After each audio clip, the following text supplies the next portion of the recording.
This group behind enemy lines actually describes themselves as operating, quote, within the belly of the beast being the United States of America. They also chanted, there was a speaker actually that spoke at their New York City protest and he claimed, we have a video of this, but I want to tell you what he says before he says it.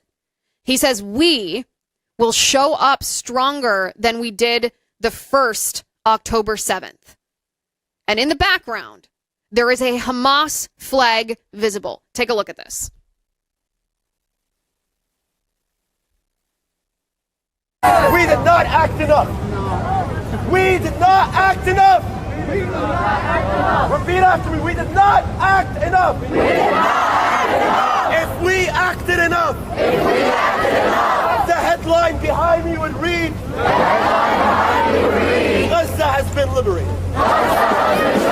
So our work is not done. We must show up.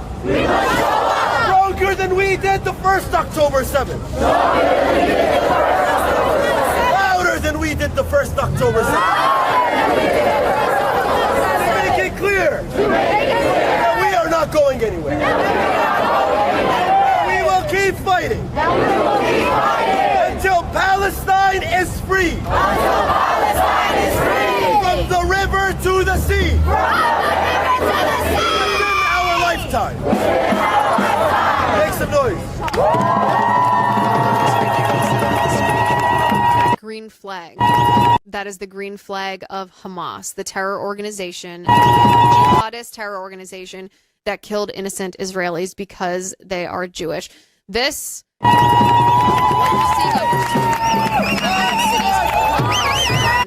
all across the country. And I want to reiterate what we talked about yesterday. The group that staged and organized these protests were not organic. They were not grassroots. It was organized by a group called Behind Enemy Lines. Behind Enemy Lines is a Chicago-based group that was founded by a 40-year-old man named Michael Boyt. Michael Boyt and Behind Enemy Lines are part, follow the money, someone just said in the YouTube live chat. That's exactly right. Michael Boyt and Behind Enemy Lines, they don't have a formal business structure so that you can't easily identify who is helping fund and coordinate these supposedly grassroots organic protests. Every event planner in the world knows that this kind of protest does not happen organically. This type of anything you need, a stage, a flyer, mobilization, transportation, food, flags, posters, none of that happens organically. None of that is free. It has to be funded by someone. Who's it funded by? Well, the answer to that, you can find the answer to that by looking at who Michael Boyt, the founder of Behind Enemy Lines, and his group coordinate with. They are constantly collabing with three different organizations: the Answer Coalition, Students for Justice in Palestine, and the Palestinian Youth Movement. These three organizations, the Answer Coalition, Students for Justice in Palestine, and the Palestinian Youth Movement, are all Roy Singham-funded groups. Roy Singham, the American citizen tech almost billionaire who now lives in communist China because he's an outspoken communist. He's a Marxist. He's a Leninist. He lives in Shanghai because the Chinese Communist Party wants him to live in Shanghai. They allow him to live in Shanghai. He shares an office. His business shares an office with a Chinese Communist Party propaganda firm. Roy Singham works hand in glove with the Chinese Communist Party, funding violence in the streets of the United States, from the anti-ICE riots to the pro-Hamas college campus agitation. It's funded by Roy Singham.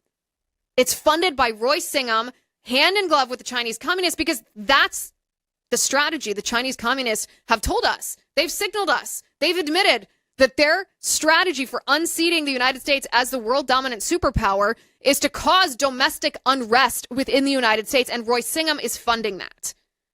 He's funding that. We talked about this yesterday. If you want a full breakdown of these groups and who's behind them and where the money's coming from, go back, go on Spotify, go on YouTube, go on X, and watch yesterday's show. And listen, I want to tell you today, we're doing our part here on the show, you and I. We are investigating these narratives that we're told that just don't make sense. When we're told Antifa is a decentralized network, that just defies common sense. That's not there. There has to be some organization for an organization that's as cohesive as Antifa. So we're investigating the narratives that tell us, this is the anti-ICE protests were just grassroots. It was just immigrants who came here seeking a better life, who don't like the mass deportation policies of the Trump administration. That just doesn't make sense. When you have pro-Hamas protesters wearing keffiyehs and flying Palestinian flags, pouring gasoline on car engines and lighting them on fire, it just doesn't make sense that that's otherwise peaceful citizens or legal residents protesting their grievances to our government. We are doing our part. We're investigating. We are presenting in a synthesized way all of this information so that anybody listening can understand this. We're exposing the shell game structure that the left uses to carry out this violence. They have this entire cohort of NGOs and nonprofits and political activism groups, and they all have these very euphemistic names, like the People's Forum and the Answer Coalition and Students for Justice in Palestine. And they work not technically together because they want to maintain separation for plausible deniability, but they work in concert, hand in hand. They share resources and they co-organize events, and their members attend each other's trainings, and they're all the same people working together to hide the flow of money that comes from Royce Singham into these organizations, and the money and the resources and the mobilization is then all disseminated. But it's difficult to trace because of the shell game structure. We've exposed that. We've traced the money back to Royce Singham. We're doing our part. You're doing your part. You're raising your voices. You're making sure that those around you, your family and your friends and other conservatives and common sense centrists and people on the left who reject the wokeness of the Democrat Party understand this. You're forcing some coverage of this from the mainstream media. You're making sure that your elected officials are aware of this because, let's be real, our congressional leadership aren't exactly leaders. We lead them to what we want them to do. You're making sure they hear it by doing your part. But now the FBI and the Department of Homeland Security and the Treasury Department and the DOJ, they have a role to play. It's time for them to do their part. The FBI needs to investigate every single, not just Royce Singham, every single group that is associated with any of Royce Singham's dollars. The Department of Homeland Security needs to investigate the people who are involved with these groups. The Department of Justice needs to open an investigation into the entire ecosphere, this complicated leftist network who fund and carry out violent riots. The Treasury Department needs to freeze the bank accounts. I know Royce Singham's an American citizen. He's been given a direction by Congress to turn over documents. He's been subpoenaed. He's not responding. That's not just, oh, well, that's all we can do. Freeze his bank accounts then. Freeze his assets. Stop his flow of money in funding violence across the United States.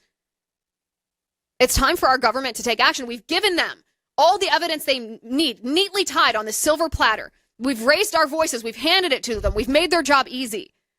And now they need to do their job. And so this is where you come in. And your voice is important. You need to get your representative, your member of Congress, on record responding to everything that we have laid out. That the violence in our country by left-wingers is not organic. It's not grassroots. These are not peaceful protests. This is coordinated violence. The mobilization is not something that can be done for free. The interconnected web, the tangled web of leftist groups are but a front to hide the fact that Royce Singham is funding the violence that's happening on the streets of the United States. And you need to get your member of Congress on record responding to this. Does she condemn this? Will he or she do something to hold Royce Singham accountable, to freeze his assets? Will the Department of Justice actually investigate this and put a stop to it? Because here's the thing. We have the power in the government right now.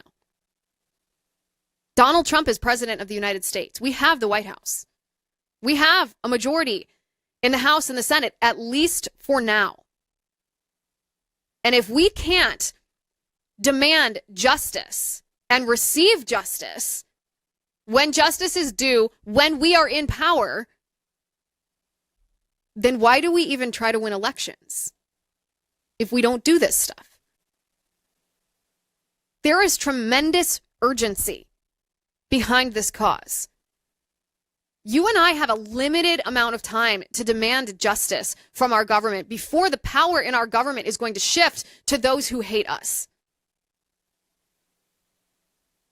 We are giving our government, from the Trump administration, the Department of Justice, the Department of Homeland Security, the FBI, we are giving them the information they need. Our members of Congress, we are giving them everything. This case is black and white. It's cut and dry. It's an easy one. Do something with it. Don't let our efforts be in vain when we are the ones who suffer from the left-wing violence.